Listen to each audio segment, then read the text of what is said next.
Olá, bom dia, gente. Bom dia para vocês, bom dia. Deus abençoe o dia de vocês. Vamos orar e vamos ler Crônicas 9, tá? Vamos começar? Pai, em nome de Jesus, muito obrigada, Senhor. Obrigado porque o Senhor é bom e tem cuidado de nós. Obrigado, Senhor, por cada coisa que o Senhor tem feito, por cada detalhe que o Senhor tem cuidado, Pai. Em nome de Jesus, nos ajuda, Senhor. Espírito Santo, nos ajuda a entender a sua palavra, aquilo que o Senhor quer para nós. Em nome de Jesus, amém. Gente, bom dia. E ontem teve a escola Ruá, que é uma escola de ensinamento da nossa igreja, né? A Primeira Batista, a PIB, que é assim, uma bênção. Uau, como a gente aprendeu, onde falou sobre o que é o ministério, o pastor Ivo que falou, e foi muito gratificante saber, aprender, e é muito gostoso, sabe? É uma sala de aula mesmo. Então, todas as se você quiser participar, todas as quintas-feiras, às 7 horas da noite, né? 7h15 mais ou menos, tem a escola Ruá, na Primeira Batista de Pereira Barreto, tá? Ali perto do Sene. Então é muito legal, vai ter várias matérias, vai falar sobre várias coisas. No final do ano vai ter formatura, tenho certeza que vai ser da hora. Vai ter uma formatura bem grande, bem bacana. E como eu amo a minha igreja, sabia? De verdade, assim, eu amo a Deus, eu amo Jesus. Eu amo o quanto Ele é bom, o quanto Ele cuida de mim, dos meus filhos, o quanto Ele é pai dos meus filhos, o quanto Ele é pai para mim. E eu amo a minha igreja. É muito bom a gente estar num lugar onde os líderes leem a Bíblia, falam da Bíblia, têm uma visão clara, são íntegros, sabe? São pastores íntegros, direitos. Então, assim, eu realmente amo a minha igreja, a PIB. E a PIB é uma bênção, tá? É óbvio que igreja é igreja, né, gente? Somos todos nós pessoas e sempre vai ter um BOzinho ou outro, normal, porque somos irmãos, né? Damos problemas, normal. Também sou um anjo de pessoa. Também dou problema, normal, tá? Somos seres humanos. Mas graças a Deus eu amo aquele lugar, eu amo as pessoas daquele lugar. E é uma bênção, tá sendo uma bênção. Fala, filho, pode pegar. Então a gente vai ler 2 Crônicas 9, tá? E fala assim, e participe da escola Ruá, toda quinta-feira, tá? Tem que dar o nome lá no balcão, né? No balcão balcão de membresia, que é o começo lá da igreja. Você dá o nome para participar e olha, é uma bênção, é uma bênção. Eu não vou faltar nenhum, em nome de Jesus. Então vamos lá, só se eu tiver, né? Faltar, espero que não. Espero que não. Vamos lá. 2 Crônicas 9, tá? Tem uma breve explicação, fala assim. A fama de Salomão havia se espalhado pelo mundo inteiro, e a rainha de Sabá veio para pôr à prova a sabedoria dele. Daquela época, a rainha de Sabá era uma pessoa sábia, era uma pessoa influente. Na verdade, ela era uma das mais influentes, ela era um dos reinos maiores, tá? Acredita-se que ali na Etiópia, né? Então ela vem conhecer se Salomão é realmente aquilo que ela escuta, né? Aquele blá blá blá que ela tá escutando, que Salomão é sábio, que Salomão sabe muita coisa. Ela vem ver.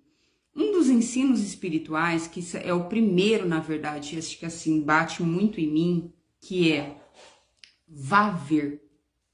Sabe, essa história de me disseram, me contaram, eu acho, esse achismo que a gente tem, isso não é legal, entendeu? Vá comprovar com os teus olhos, vá comprovar de fato se as coisas são o que são, se as pessoas são o que dizem ser, entende?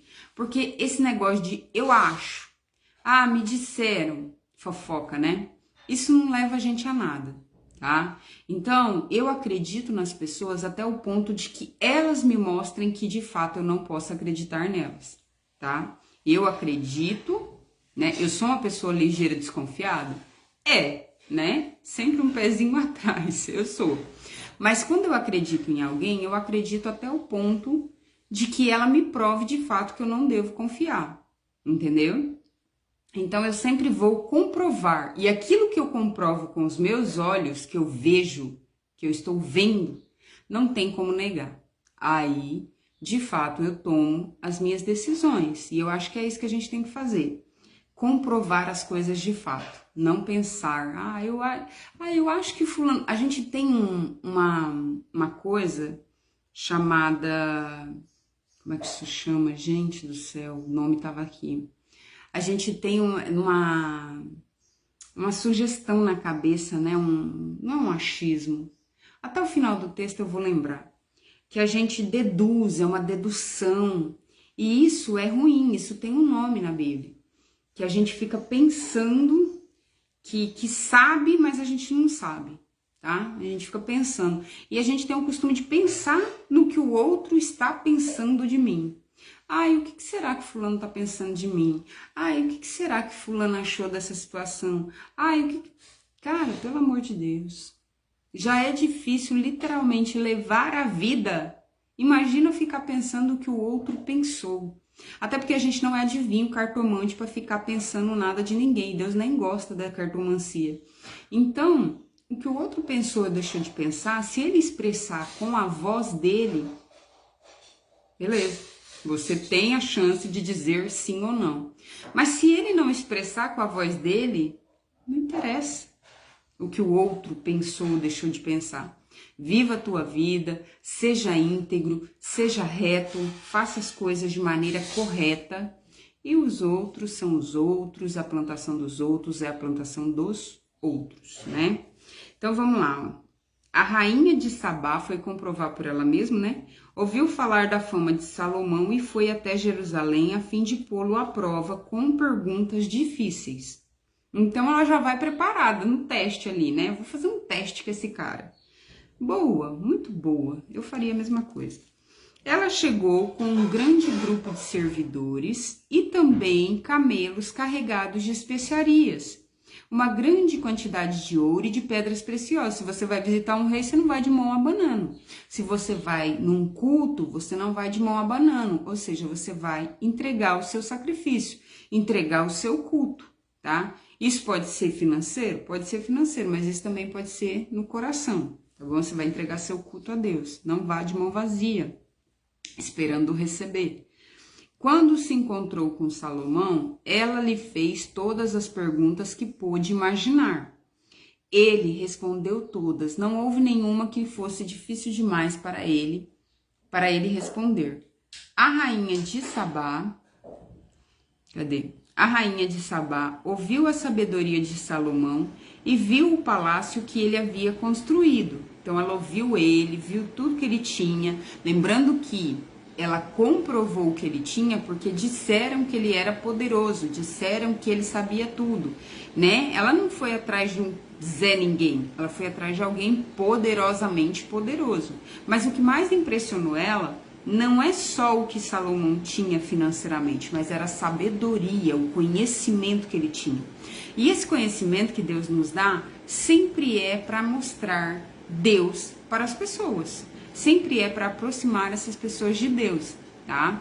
Como o pastor mesmo disse ontem, né, falando sobre ministério, o ministério não é um status, ele não é um título, ele é a direção, é servir a Deus e mostrar o caminho até Deus, tá? Então, o que Salomão faz? Mostra que Deus é o Todo-Poderoso na vida dele. E a rainha louva a Deus. Então, ó, a rainha de Sabá ouviu toda a sabedoria de Salomão e viu o palácio que ele havia construído. Ela viu a comida que era servida na mesa dele, viu os apartamentos dos seus altos funcionários e a organização do pessoal que trabalhava no palácio, os uniformes que eles usavam. Viu os empregos que os serviam, viu os empregados que os serviam nos banquetes e viu os uniformes e os sacrifícios que ele oferecia no templo. Acho que Salomão inventou o uniforme, né? Não sei quem inventou, mas aqui tá dizendo que tinha uniforme. Isso tudo a deixou de boca aberta e muito admirada. Então ela disse ao rei Salomão: tudo aquilo que eu ouvi no meu país a respeito de você e da sua sabedoria é de fato verdade.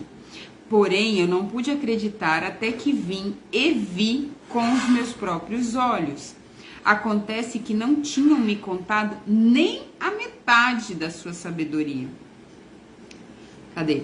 E acontece que não tinham nem contado a metade da sua sabedoria. Ela vai muito além daquilo que eu ouvi dizer. Então ele impressionou ela, tá? Que sorte tem estes seus servidores, empregados, né? E oficiais, que estão ao seu lado e têm o privilégio de ouvir dos seus sábios provérbios, palavras, frases, pensamentos. Bendito seja o Senhor, o seu Deus. Tá vendo? A rainha de Sabá não dá glória a Salomão, ela dá glória a Deus, porque a sabedoria de Salomão vem de Deus. Bendito seja o Senhor, seu Deus, que ficou tão contente com você e te tornou rei de Israel para governar em nome dele. Ele governa em nome do Senhor. Tudo é para o Senhor, tudo é a glória do Senhor. Tudo é para a honra de Deus. Tudo que nós fizermos, que nós façamos para Deus. O amor dele pelo povo de Israel é eterno, e ele quer conservar este povo para sempre como uma nação, e por isso ele o fez rei de Israel, para que você possa manter a lei e a justiça. Ela entregou ao rei presentes que havia trazido, mais de 4.000 quilos de ouro e uma grande quantidade de especiarias e de pedras preciosas. Nunca houve especiarias tão finas como que a rainha de Sabá deu a Salomão. Os homens do rei Irão e do rei Salomão, que haviam trazido ouro da terra de Ofir, também trouxeram madeira de sândalo e pedras preciosas. Salomão usou a madeira para fazer degraus para o templo e para o palácio, e também fez harpas e liras para os músicos. Nunca tinha sido visto em Jerusalém instrumentos musicais tão bonitos. O rei Salomão deu à rainha de Sabá tudo o que ela quis e pediu. Além dos presentes, ele lhe deu em troca dos presentes o que ela havia trazido para ele. Então, tipo assim, a rainha leva presente, mas ela vai voltar lotada de presente também, porque o rei Salomão também agrada a ela. Então, a rainha e seus servidores voltaram para Sabá, a sua terra. As riquezas do rei Salomão. Deus havia prometido dar a Salomão não somente sabedoria, mas também riquezas e honra. Ele veio a ser o mais rico do mundo. E todos ouviram falar sobre a sua riqueza. Jesus fez referência a ele em Mateus 6:29, tá? Tá escrito aqui. Todos os anos, o rei Salomão recebia mais ou menos 23 mil quilos de ouro. Além dos impostos pagos pelos comerciantes e vendedores, também os reis árabes e os administradores de vários distritos dos países lhe pagavam prata e ouro. Salomão fez 200 grandes escudos e mandou folhear cada um com quase 7 quilos de ouro. Na verdade, na época de Salomão, ouro e prata era tão comum quanto água, né? Também fez escudos menores e folheou cada um com quase 3,5 kg de ouro. Ele mandou colocar todos esses escudos no salão da floresta do Líbano. Ele fez um salão de floresta, tá? Imagina um salão de floresta feito por Salomão, riquíssimo. Devia ser assim, o paraíso, né? Salomão também mandou fazer um grande trono revestido de marfim e de ouro puro. Aí começou a ficar ruim. Salomão começou a se perverter exatamente aqui, quando ele faz um trono para ele. Salomão também mandou fazer um grande trono revestido de marfim e de ouro puro. O trono tinha 6 degraus e ligado ao trono havia um estrado revestido de ouro. O trono tinha 2 braços, um para cada lado. Braço havia a figura de um leão. Havia também a figura de um leão nas pontas de cada degrau. Isto é, havia 12 leões ao todo. Nunca tinha sido feito em qualquer outro reino um trono como este. Todas as taças que o rei Salomão usava para beber eram de ouro, e todos os objetos da sala da floresta do Líbano eram de ouro puro. No templo de Salomão, pode pegar 2. No templo de Salomão, a prata era considerada sem valor, já que era tão comum, prata e ouro, né? Então a prata era sem valor. Salomão tinha uma frota de navios que viajava até a Espanha junto com a frota do rei Irão. Cada 3 anos a sua frota de navios, muitos navios, voltavam trazendo ouro, prata, marfim, macacos e micos. O rei Salomão era mais rico e mais sábio do que qualquer outro rei, e todos os outros reis queriam ir a ouvir a sabedoria que Deus tinha lhe dado.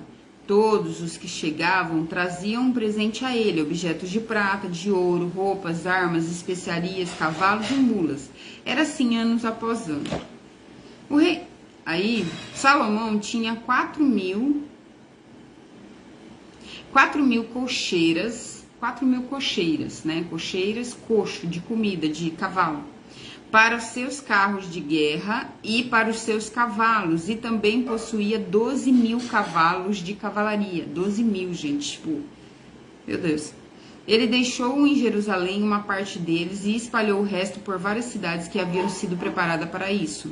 Ele dominava todos os reis que havia desde o rio Eufrates até a terra dos filisteus e até a fronteira do Egito. Um rei dominar sem guerrear era impossível, mas a sabedoria dele era tamanha que ele fez estratégia, ele fez negociação, ele foi com muita sabedoria seguiu por muitos e muitos anos sem guerra. Era impossível um rei não ter guerra, mas ele não teve, tá? Expressiva. Em Jerusalém, durante o seu reinado, a prata era tão comum como as pedras, e havia tantos cedros como as figueiras bravas que existem na planície de Judá. Ele importava cavalos de Musri e de todos os países, ou seja, os melhores dos melhores cavalos. A exemplo do seu pai Davi, também Salomão foi rei durante 40 anos, isto é,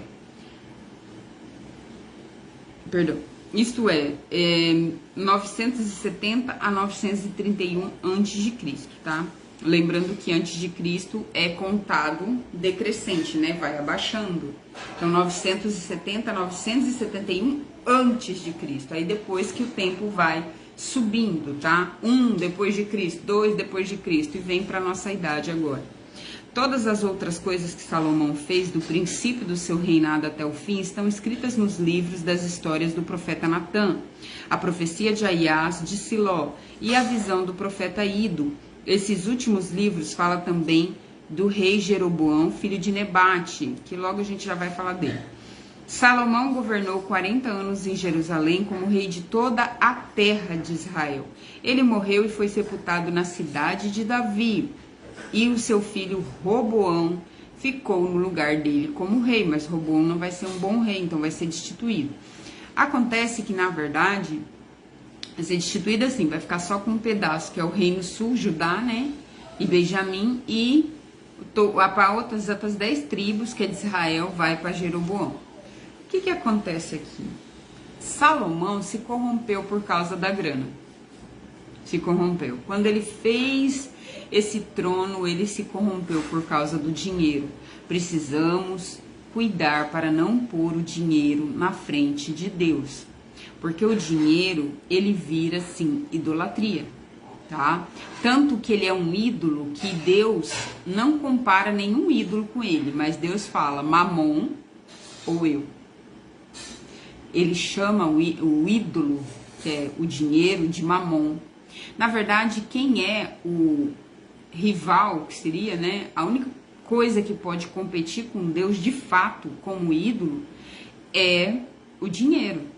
Porque se você perguntar para uma pessoa se ela quer 10 minutos com Jesus, e tem até esses vídeos, né, circulando na internet, ou 5 milhões de reais, a pessoa fala 5 milhões de reais. Óbvio, vou resolver a minha vida. Acontece que a pessoa pensa só numa vida terrena. E a nossa vida não é só uma vida terrena, tá? O importante é Jesus. Porque no final das contas, tudo isso aqui, ó, vai nos deixar, vai nos abandonar. Isso se não fizer aqui mesmo em vida. Porque basta dar uma doença e acabou o mundo. Acabou dinheiro, acabou fama, acabou riqueza, acabou glória, acabou tudo. Se você estiver doente, uma doença terminal, por exemplo, não interessa quanto de grana você tem. Ah, vai te salvar. Às vezes não salva. Entende? A única coisa que vai te fazer ficar bem é ter a saúde. E a saúde provém de quem? De Deus. Entende? A nossa saúde, ela provém de Deus. Então, o que nós precisamos é seguir a Deus, é firmar em Deus, é ficar na rocha que é Deus. Inclusive, tirar os ídolos do nosso coração. Você sabia que música pode, os cantores podem virar ídolos, né? Chama-se ídolos e realmente são ídolos. As pessoas se matam, literal, para poder tocar na pontinha da mão de um cantor. Cantores sertanejos, cantores pop. A pessoa se mata, ela faz loucura, ela chora, ela treme para tocar na mão de uma pessoa comum, que é que nem eu e você, que vai no banheiro e faz o número 2. Entende? As pessoas se matam para poder estar perto de um jogador. Idolatram times de futebol, matam, brigam, fazem regaço. O coração desespera quando o time vai jogar, idolatra times de futebol. Entende? Então a idolatria, ela tá mais próxima da gente do que parece. A idolatria não aparece só nos vícios, como bebida, cigarro, jogo do tigrinho, pornografia, né? A própria prostituição. Isso são vícios que se tornam ídolos. Mas existem os ídolos aceitáveis, como as músicas, que são os cantores, os jogos de futebol, tá? Então são coisas assim que a gente fala assim, ah, é normal todo mundo ter um time do coração. Time do coração. E aquilo rouba o espaço de Deus. Ah, eu não posso ir no culto agora, porque tem um jogo do fulano, um jogo do ciclano.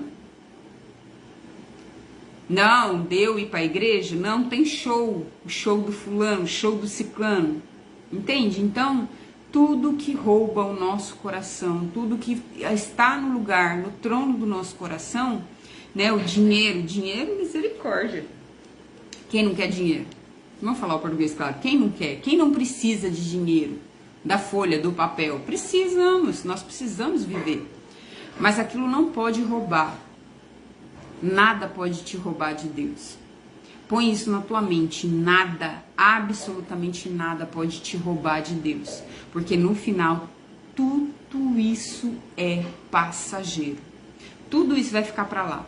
Pessoas, dependência emocional e idolatria, seja de pai, mãe, filho, marido, namorado, cônjuge, tudo isso é idolatria, tá? Dependência emocional, dinheiro, vícios, enfim, tudo isso vai ficar para trás, gente.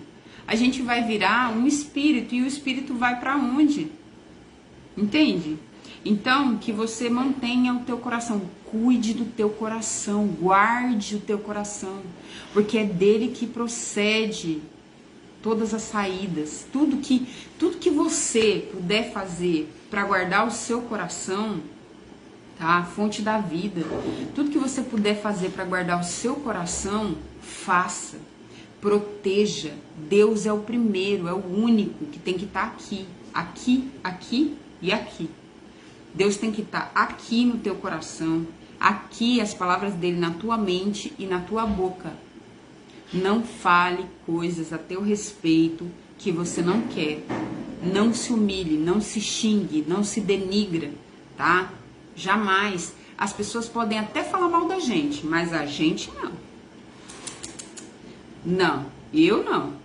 Eu sou maravilhosa, eu sou uma bênção, eu sou o que Deus diz que eu sou. E tudo que ele falou a meu respeito é verdade. Eu creio naquilo que ele disse a meu respeito. E se alguém disser contra, é esse alguém com Deus. É isso que a gente tem que estar firmado. Firme-se em Deus. E nada, absolutamente nada vai derrubar você. E se derrubar, você se levanta. Porque o justo cairá 7 vezes e se levantará 8. Tá? Então, em nome de Jesus, Deus abençoa vocês, até amanhã. Fica firme e tire os ídolos do seu coração. Atores, cantores, time de futebol, vícios, tire os ídolos do seu coração. Deixa Jesus limpar, que você vai ficar muito bem. Tá bom? Deus te abençoe, tá? Tchau. Fica com Deus.